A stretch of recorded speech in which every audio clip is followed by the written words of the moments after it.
O senador Magno Malta publicou um vídeo muito indignado com a prisão preventiva que foi decretada pelo ministro Alexandre de Moraes do Supremo Tribunal Federal contra o general da reserva Braga Neto.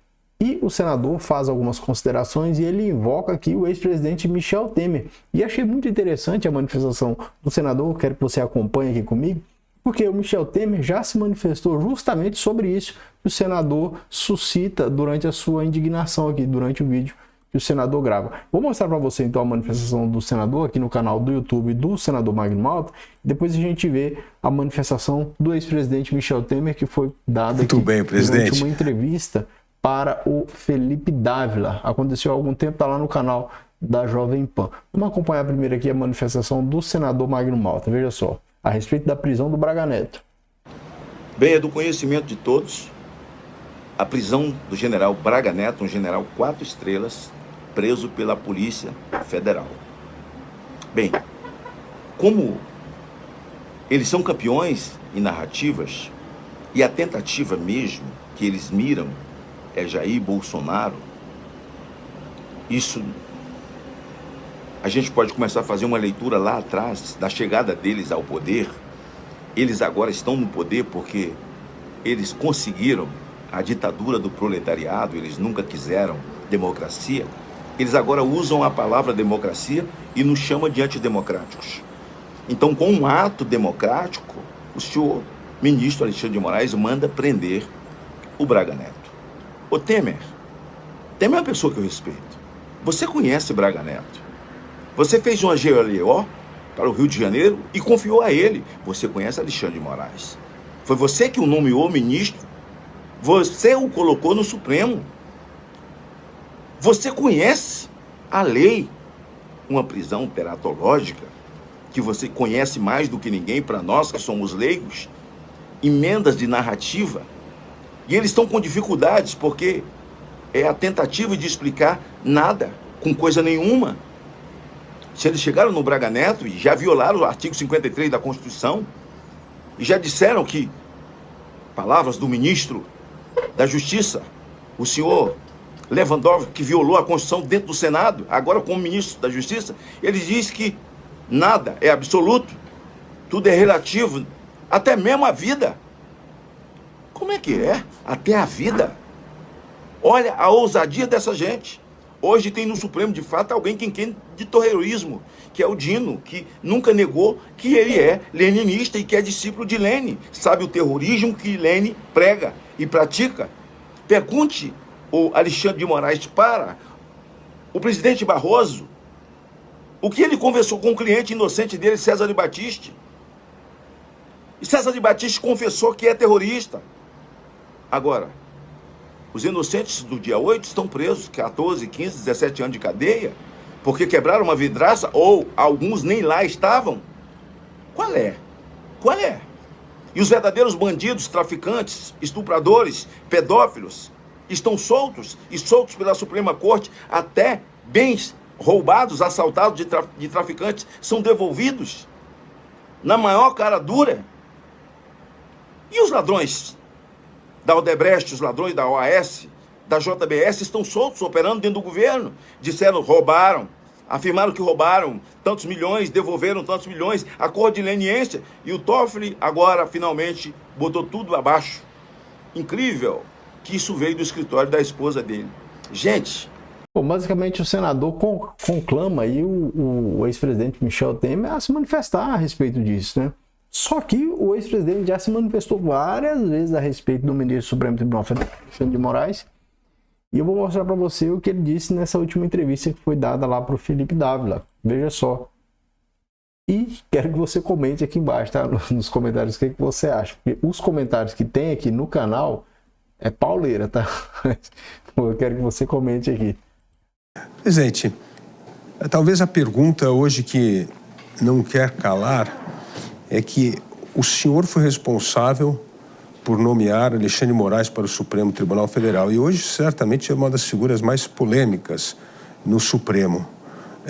O senhor se arrepende dessa escolha? Não, você sabe que não. Eu conheço o Alexandre, conheci o Alexandre muito antes dele vir para o meu ministério. Eu trouxe para o Ministério da Justiça, né? Mas eu conhecia de muito tempo anterior, porque nós somos da mesma área, direito constitucional. Então, fizemos muitos debates juntos, congressos, artigos, etc. Eu o conhecia muito bem e ele é um jurista da melhor suposição. Primeiro ponto. Segundo ponto, quando eu fui nomear um ministro do Supremo, foi fruto de um acidente, a lamentável morte do ministro Teori, né? Eu o chamei e disse, olha, você vai para lá, eu o conheço bem, tenho absoluta convicção de que você vai cumprir todo o sistema normativo muito adequadamente, né? E interessante, viu? As pessoas criticam muito, mas eu sou obrigado a reconhecer um fato.